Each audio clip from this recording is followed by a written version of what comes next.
both races, so it's got to be pretty close to a 10. You come out of there with maximum points. Yeah, it went really well. Obviously, being a shortened schedule, you never really know how it's going to go. Luckily, we were there a few weeks prior doing some testing at the track day, and conditions were very similar. They were just a little bit hotter on our day there for the race, but it was still similar conditions, so our setup was close enough for that. And just everything we've been working on in the off season with the bike, with Fast Company, with Scott Miller, the new motor developments, having a year under our belt to see what things we needed to improve has made the bike fantastic to ride, and just makes me a little more comfortable on it as well with some of the other parts we've changed. So that, this year, coming into this year, even if it was a full season, we were pretty confident we were going to be able to take the battle to Ben. It was great to see everybody step up and support the racing. It was unfortunate that Ben wasn't there, but it was good to see everybody else with Jeff and Trevor and everybody and Leon to step up and support the sport and try to keep it going forward. I'm not a big fan of the one day thing, but luckily the weather cooperated and there was no big delays on the day that could have happened quite easily when they tried to jam everything into one day. Okay, Jordan, qualifying 0.7 of a second, separating the top 5 riders. Were you surprised that qualifying was that close?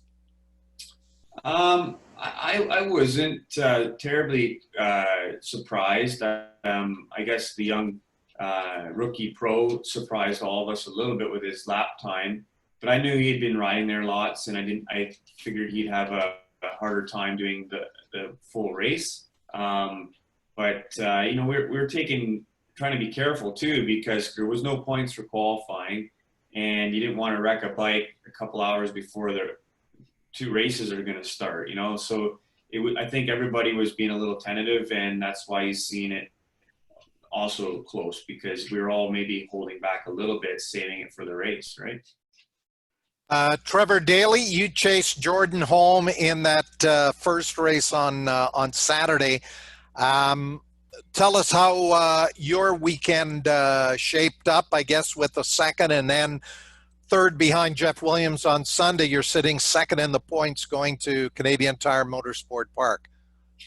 Yeah, well, it was definitely a great day, just like, Jordan and Jeff as well. I was able to go to Calabogie for a Pro 6 cycle track day a couple weeks before and get a bit more time, on the Suzuki, and a bit more time for myself at that track, because it's definitely a place that I had minimal experience. So, I think we all want as much racing as possible and as much days on track. So the one-day setup definitely was a bit of a shotgun deal, but I enjoyed it, and like Jordan said, it kind of made you think twice about definitely in the practice and qualifying, and even the first race, really about thinking you don't necessarily have time to between races if something happens. So had to be a little bit cautious, but at the same time, it was a blast anytime we get out racing, and is fun. And like you mentioned, Pro 6 cycle, Colin Fraser. We want to do as many races as possible, and this series is a little bit short, but those people are working really hard to get us on track and get us racing. So first off, my hat's off to them, and all the people behind the scenes making an effort to get us on track in Canada. And like I said, the day went great. Second and third leave their second in points. It only could have been 1 or 2 positions better in the 2 races, but learned a lot. And same scenario as Jordan. This is the second year for myself on my Suzuki, and second year of this program. And every time on track, every day, every lap, essentially, I'm developing myself to riding the new bike the way it performs, and we're going quicker every lap. So I'm definitely looking forward to a couple of weeks from now at Canadian Tire Motorsports Park for another doubleheader run. Jeff Williams, you are riding, some people say, as good as you ever have. 20 years ago, you were among all of the top riders, retired for a bunch of years to concentrate on your business, and now you're back with a vengeance. You were part of the battle for second, chasing Jordan in race one, ended up finishing fourth. What happened in that first race where you sort of lost a little bit of pace late, but obviously you rebounded on Sunday by really hounding Jordan throughout, and at one point got really, really close and had a shot at the win? Yeah, and the first race there, yeah, we put about 40 laps was all about, and what happened about halfway through the race, we had the cam chain tensioner bolt back out, and we were spraying a little bit of oil on the back tire. So we came back in between races, and Jim Brown fixed it up and made a call to Willie out west and told us what to do with the rear suspension, and the bike was a little bit better in the second race, and I was able to get a good start and kind of chase Jordan down and make him feel like he had the race for it. Jeff, how much experience did you have at Calabogie before that weekend? I had about 50 laps prior to that. I did an endurance race on a 300 with Mike Reniowski, and then I was there on the May 24 weekend with Pro 6 doing a school on an R6. Okay, so looking ahead to Canadian Tire Motorsport Park, we understand that there has been extensive repaving done of the track from what I understand, pretty much all the way around. So there's one positive, if we can find any, among this COVID-19 situation. That do you anticipate new Superbike qualifying records, and could we see something in the minute 19s, providing it's dry and temperatures aren't too hot in a couple of weeks? I definitely think so. I thought last year if the conditions were right, we would have saw 19s, high 19s. But I'm going to say the way I saw Jordan and Trevor riding, and even Michael Leon, I'm going to say it's going to be, we're going to be a team if the conditions are there for sure. Okay, Jeff. I lost you? Yeah, your audio was just breaking up a little bit. We'll see if Stuart can tweak anything there for you. Jordan, what about Canadian Tire Motorsport Park? Are you anticipating a minute 19 and change for the pole? Yeah, I guess it depends on the paving, the quality of the pavement they've put down. Obviously, Jeff can talk about that better than any of us. That sometimes new pavement can be slippery if there's a lot of oil coming out of it, especially because it's been so hot. But if the bumps are gone that we've all dealt with over the years there, that limit our lines around that track, and we're able to use the full racing line that we would like at a MotoGP or a Grand Bend, not Grand Calabogie, not Grand, Calabogie, Tremblant is another one of our tracks in Canada where we can use the whole racetrack. So if we can start using the whole racetrack there, just that alone will improve our lap times. And, if the grip level's up, the cars not only make the track ripply from the downforce they create now, they polish the rocks. And I believe that's why the times were so much slower at Calabogie than they were 5 years ago. Obviously the bikes are better, the tires are better, but we went slower. Some of that was the heat. And so we have to wait and see. It's been such a hot summer to see what happens with the heat, the temperatures. And, I think for sure, even if we don't get a qualifying tire from Sandy to use, just on the race tire with new pavement and being able to use the proper lines, we should see at least a 19. If they're going to allow those very soft qualifying tires as we traditionally have at Canadian Tire Motorsport Park, or with the situation, you're going to be just, having to choose among the available Dunlop rubber? Yeah, I'm not sure. I don't think they'll bring it because I don't think they'll want to create any problems with not having enough super bikes on the grid. That's what they're concerned about now, is all of us making it to the race. And if you see even even there, we're not even getting points for qualifying. So I don't think you'll see it. I think they'll want to play protective with the riders making the race. Jordan, after Calabogie, you obviously got the 2 wins, but any top rider is always looking to improve the bike.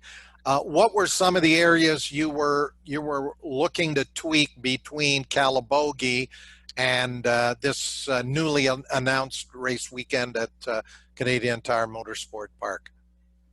Well, because Calabogie we were so limited. I haven't ridden on a Kawasaki there since 2009. So for me, Calabogie would be all setup issue stuff. Mossport or CTMP, we have setup notes from last year. We had a good base setup, and we can draw on that. The problem last year we had there was, we just hadn't developed the bike enough with the engine. Between me wrecking 2 bikes in the year, we had no time to make any advancements. We were just playing catch up all year. So this off season, like I said before, we were able to get about 5 more horsepower out of the bike, from $5,000 to all the way up to where it came together at the horsepower limit we're allowed. So it's got a lot more mid-range pull. Scott did a lot of development work there, and then a few pieces on the chassis that make me more comfortable. So going into CTMP, I'm excited because our setup was good from last year. It was just on the straightaway, you could see that we just didn't have the speed. I'd get a good jump out of Mosses and not be able to build on that. And basically at that point, it has nothing to do with the rider.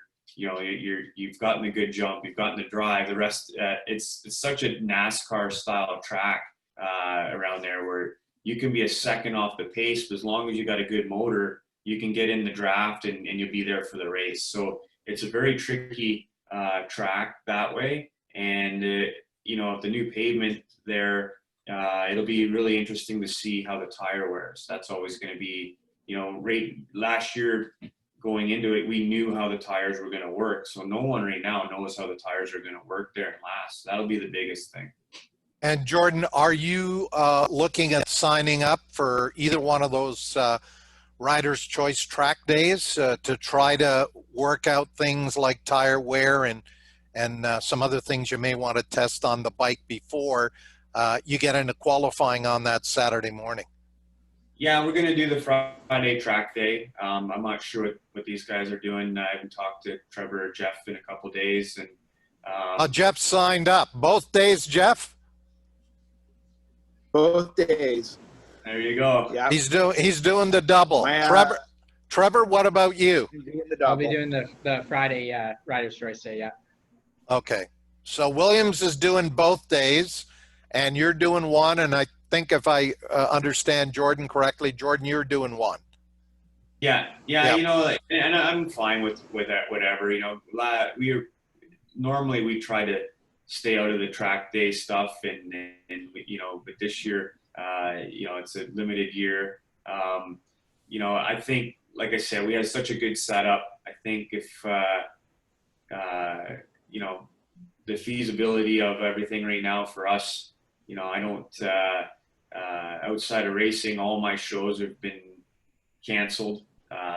All the stuff I manage. So right now I'm just trying to keep the budget tight.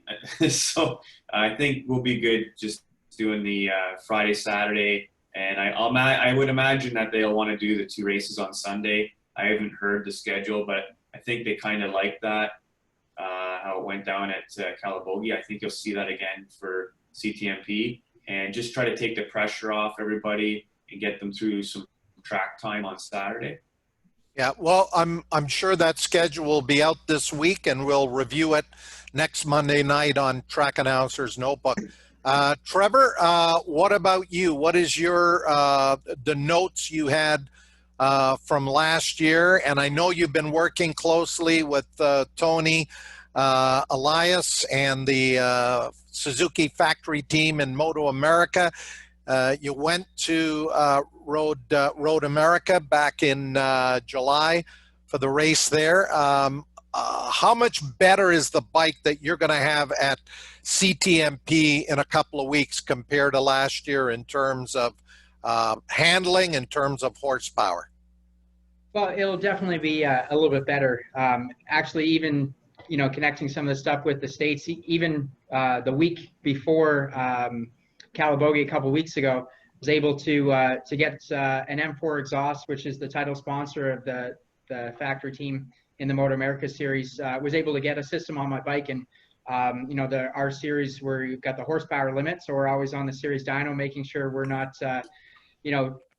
making sure we're safe with that. And there was actually noticeable improvement over the system that I ran last year, just bolting it on. So that's that's great and exciting, definitely for Canadian Tire Motorsports Park, being that the straightaway, not just the back straightaway, but there's a lot of fast places where you're 100% throttle more than any other track, really. So so that's exciting to have the M4 exhaust system on the bike. And then yeah, like the Suzuki GSX-R 1000 for 2020 does have some updates, which I spoke about last time with you guys on Track Announcer's Notebook.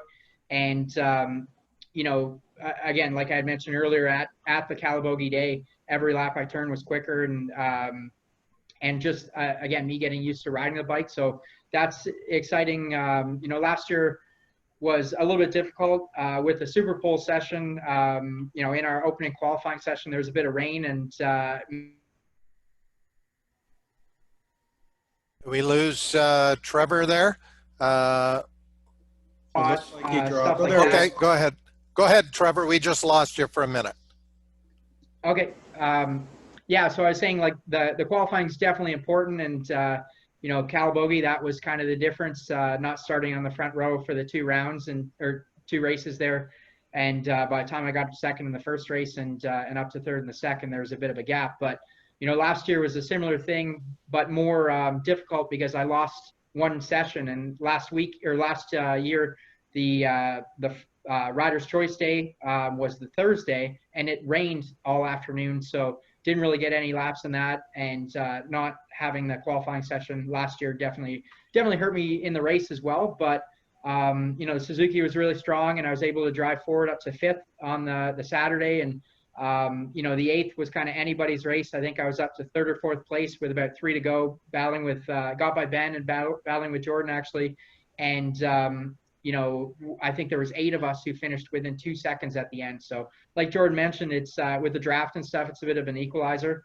But after the Road America round that you mentioned, that I was able to go down and work with the Team Hammer M4 Suzuki, there's definitely some stuff I learned, just like you mentioned, being able to spend a race weekend with Tony Elias and even Alex Dumas, watching him race, and Bobby Fong, who won that event on the Suzuki, was awesome. So there's multiple sides to it. There's the me as a rider, what I can learn being around guys of that caliber and that experience, and then also the technical side. Even between the test I did at Calabogie a few weeks ago and the race, was able to get again the M4 exhaust and a couple other chassis parts, which kind of put him on, only having the 1 practice session and really the 1 qualifying to kind of figure stuff out.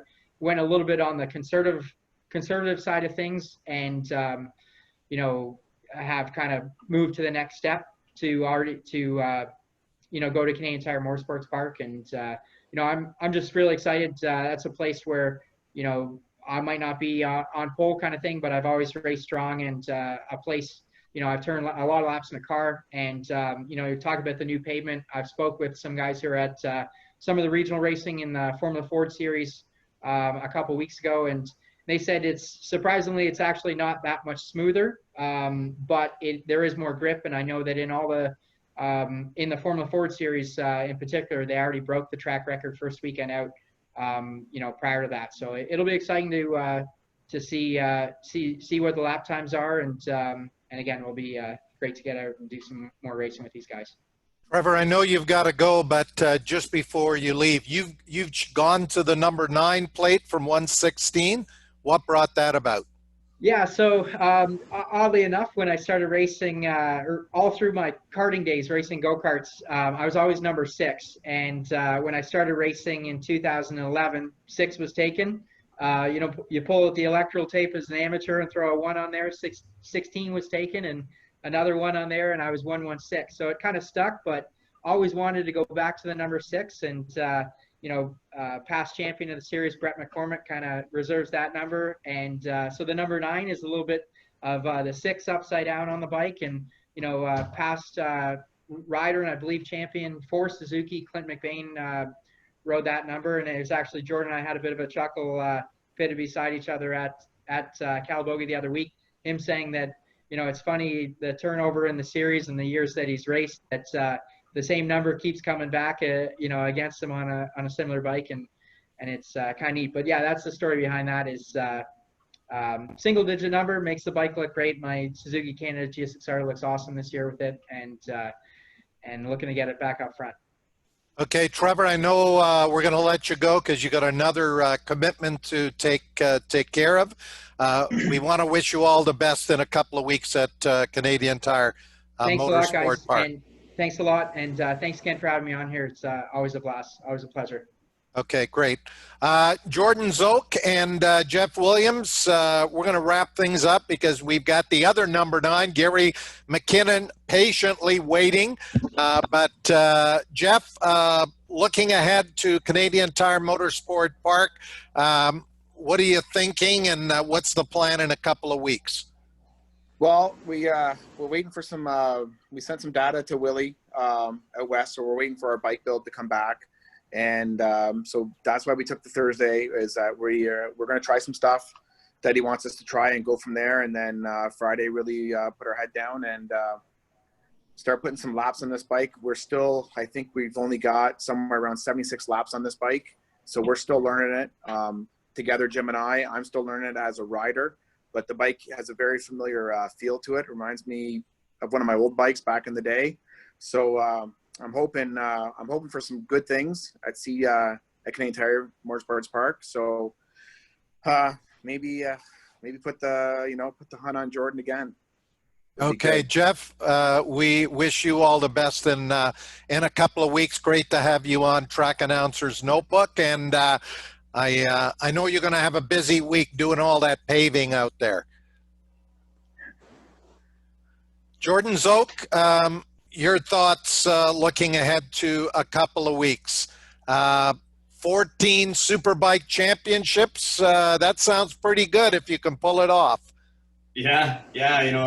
First off, it's awesome having Jeff back out there. Him and I have been friends a long time, and it's also nice to not be the longest riding guy out there, so he's helping me out there. We've had a lot of fun over the years, and I was really happy to see Jeff riding as well as he has been there lately. It's good to see, and I know he's having a good time. So I'm sure with that confidence, he'll be a factor there. Michael Leons also gets around Mosport pretty quick, or CTMP. I apologize. He's another factor there. He's quietly fast there, and obviously Trevor is always pushing. So I think it'll be an interesting weekend. It'll be another one where we have to make sure we ride really, really smart as well. And I was laughing the other day how I have 14, if I win this year, it'll be 14 of the 40 Superbike championships. So yeah, that's a cool number. That's a pretty good winning percentage. Yeah, I know, and I've raced in the US for multiple seasons too in there. So I've missed a few of them, but I've been very fortunate to have such a long career, and very dedicated to my career, and is still as eager as ever to win and do what I do. We're going to be focusing on that number one plate. Okay. Jordan, always good to talk to you. We wish you all the best. Jeff Williams as well. I'm sure it'll be another outstanding Superbike race as it was a year ago. As Trevor said, 8 Superbike riders in a freight train up front. Hey, that makes the announcer's job real easy. Enjoy the rest of the week, and we'll see you at Canadian Tire Motorsport Park in a couple of weeks. Thank you. All right. So, Jeff Williams, Jordan Szoke, Trevor Daley, we thank them for joining us, and for the final 20 minutes of this edition of Track Announcer's Notebook. Hey, we can even go a little bit longer, because our next guest, and I've had the pleasure of announcing this guy's races, and when we're chatting earlier this weekend, I figured that in 1973, the very first year I ever announced a motorcycle race, and that was at Canadian Tire Motorsport Park, then called MoSport, was the 1973 24 hours of MoSport, motorcycle endurance race, and Gary McKinnon was one of the racers. I think he'd only been racing a couple of years, started in 1971, but Gary, we, both Stuart and I, want to congratulate you on this year marking an amazing motorcycle road racing milestone. 50 years of racing motorcycles. Did you think back in 1971 when you raced that first event at the Debert Airport Circuit that 50 years later you'd be battling it out at Atlantic Motorsport Park?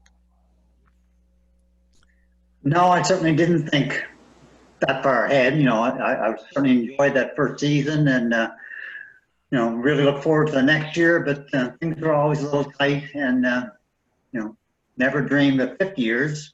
And then one story that John Doherty's brother Pat wrote was about a young new rider at Debert, and was doing quite well, and maybe it's just another flash in the pan. And I thought to myself, well, I think I'll go a little bit better than that. So continue on, and that's the way it was.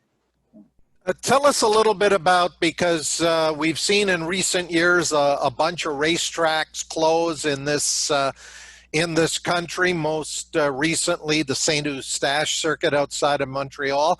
1971 Debert, that was an old airport circuit that you began racing on. How long did you race there before you moved to Atlantic Motorsport Park, which I believe opened about 3 years later after that? Yeah, 71 was the first year in Debert. Well, actually 1970 they raced there. And my friend Chris Webb, he introduced me to the racing. I bought his Ducati bike and started in 71.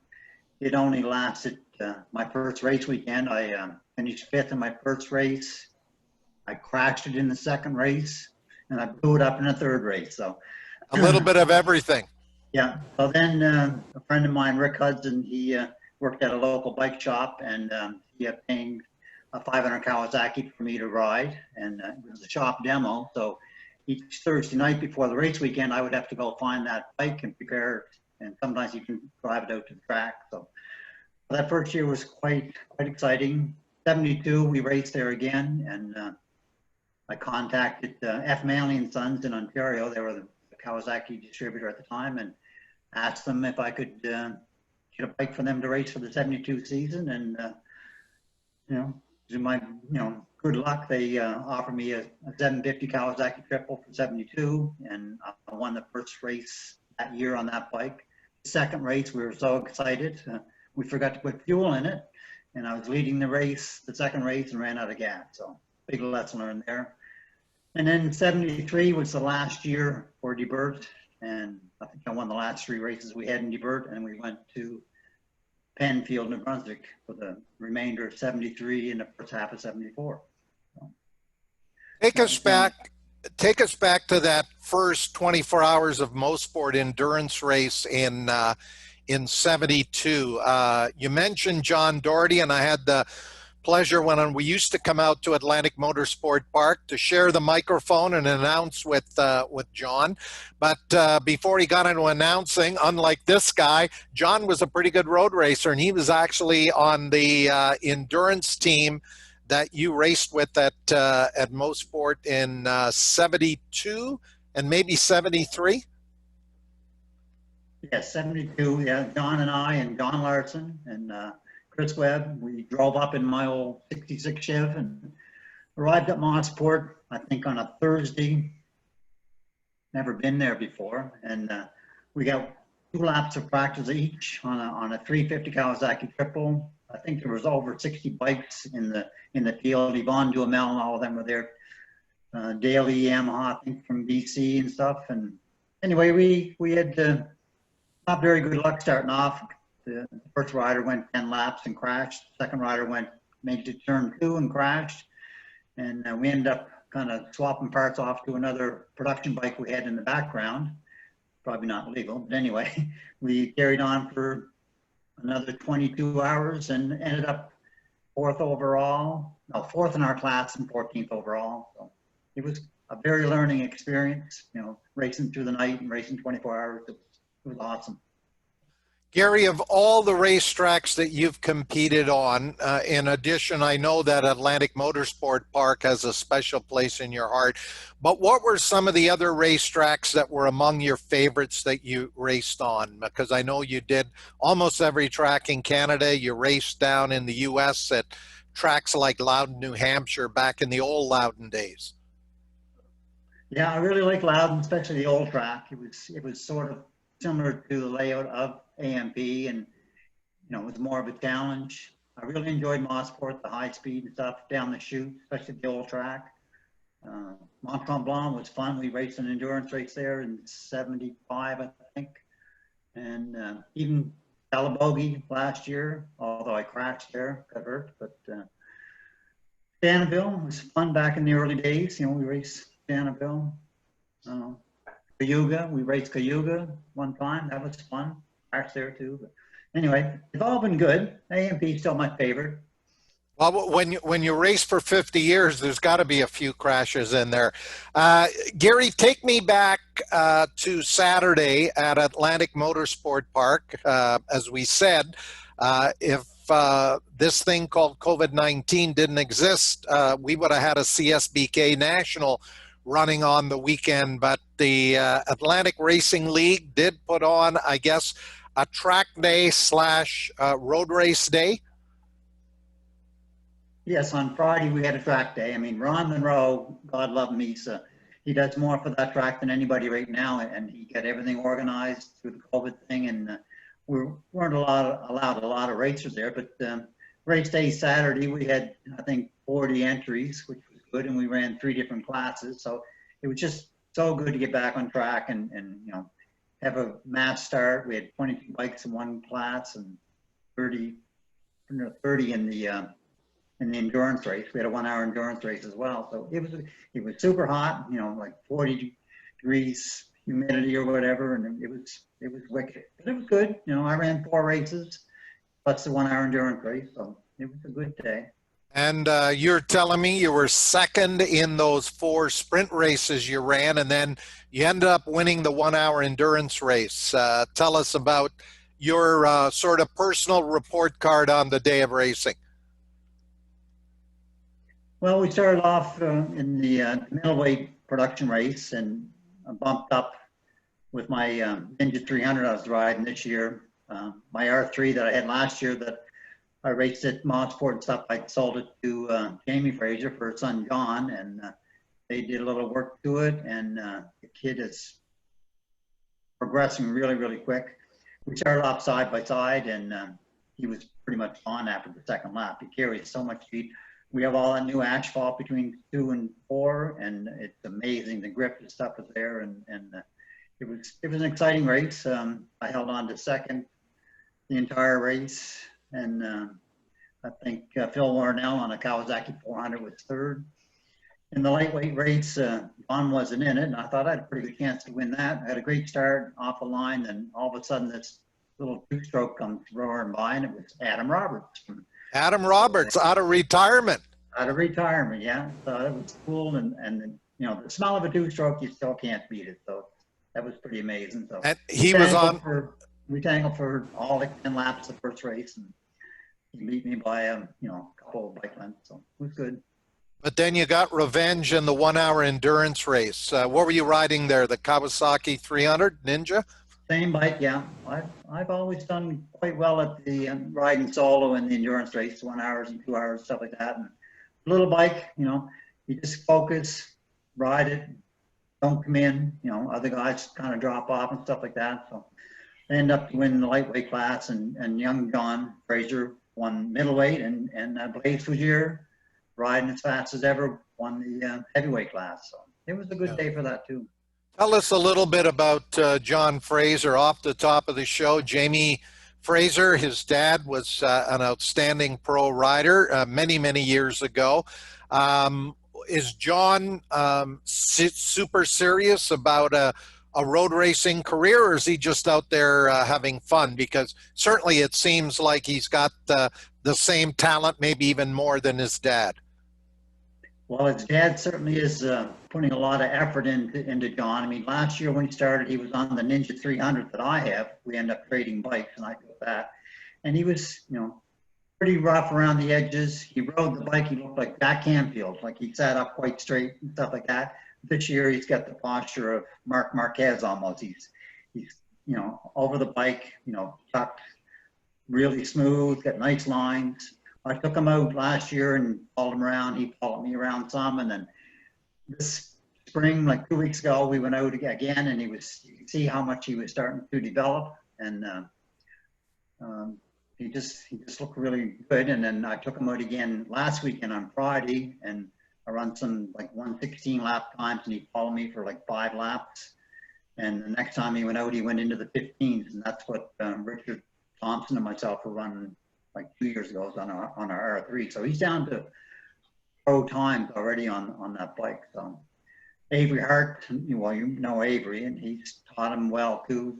There's a lot of guys that, you know, just like to help people out at our track. Everybody's, you know, competitor's your competitor, but you're always willing to help. So. Gary, when you look back over 50 years of road racing, is there one race, one event, one championship that sort of sticks out in your mind that that was your finest moment? And of course, I know you were inducted a number of years ago and deservedly so into the Canadian Motorcycle Hall of Fame. Well, I don't know. There's been a few. I mean, early on, like in '75, we had a CMA National at AMP when the track was quite new, and I finished third on the Jay's Honda Rickman 812, and the guy that won the race was Steve Baker, and on TZ 700, and Brian Henderson was second on his TZ 700. So, well, no shame in finishing third to Steve Baker and Brian Henderson on those Yamaha TZ. They might even have been 750s back then.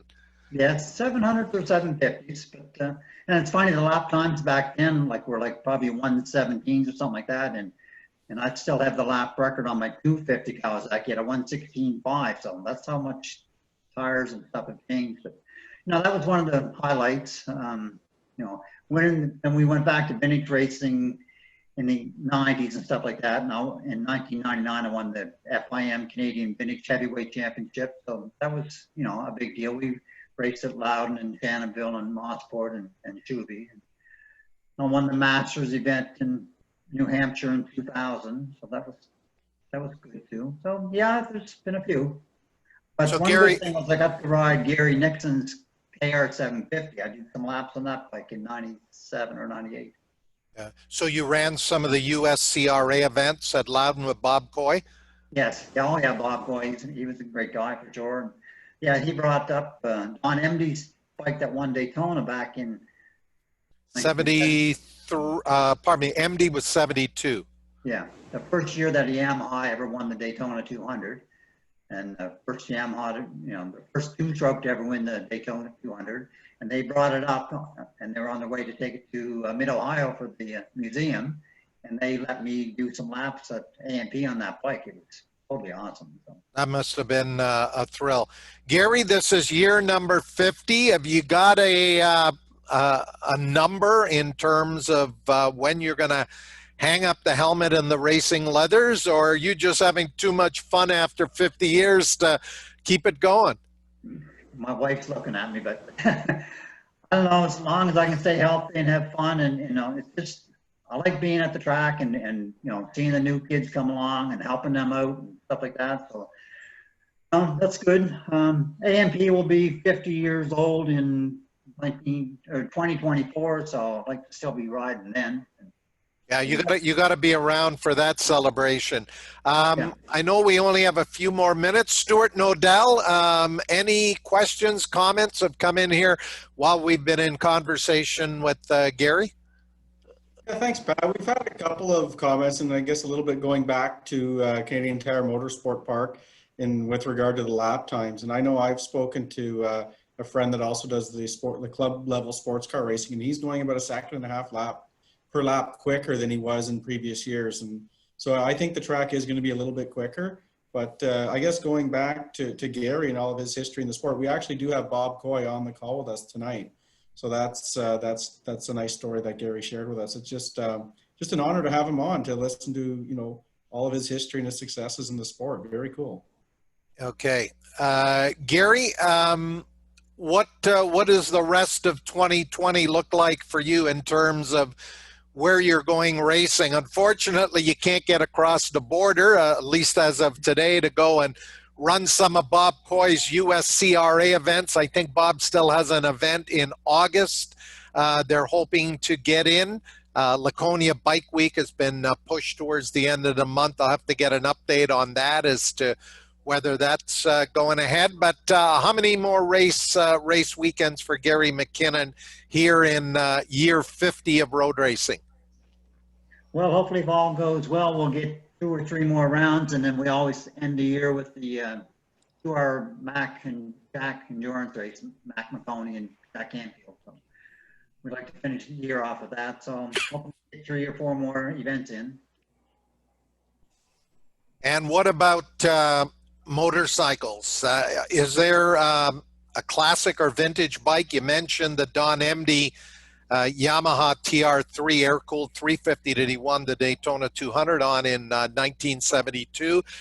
Is there a bike, either a vintage or maybe one of the modern super bikes we got to get you on?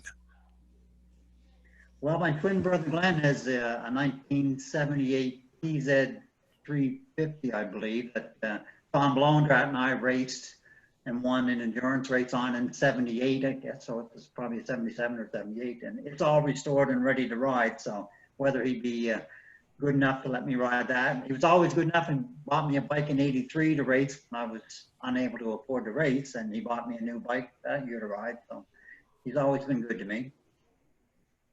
Gary, who were your racing heroes back in the early 70s when you began road racing? Who are the guys that you looked up to?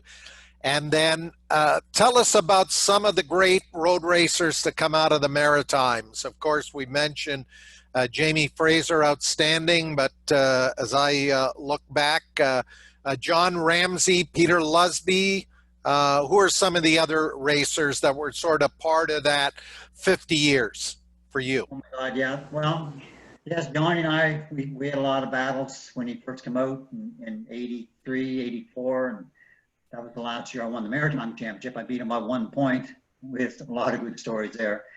And then Don Monroe, I mean, he was one of the best and won, 5 championships in a row. Clyde McDonald was another good rider that came out. Oh, Adam Roberts. Oh my God, who am I forgetting? A lot of them. I think the Frasers. Just even the last few years. I'm losing. I haven't drawn a blank. Well, all of the good young kids that are coming up through that CSBK amateur lightweight sport bike class from the Maritimes really provided for some exciting racing last year. Yes. Oh, yeah. Yeah, Keegan Gadet and Avery Hart, and then before that, the O'Leary boys, Austin and Jake O'Leary were super fast, and you know they were great. So yeah, there's been a few. There's been a few. Gary, what are the future plans for Atlantic Motorsport Park? Hopefully in 2021, the Canadian Superbike Championship will be back out there to run a full weekend. You mentioned some paving that's taking place. What about a new tower? Any other improvements that might be on the drawing board for down the road? No, right now, the tower and stuff's still in great shape. The new asphalt from turn 2 to turn 4 is amazing, and it's going to make for faster lap times and stuff like that. They laid the asphalt last September. We ended the season quite early last year so that they could put the pavement down. Nobody was on it until June, so it's set up really, really nice. The guys on the Superbikes will love it.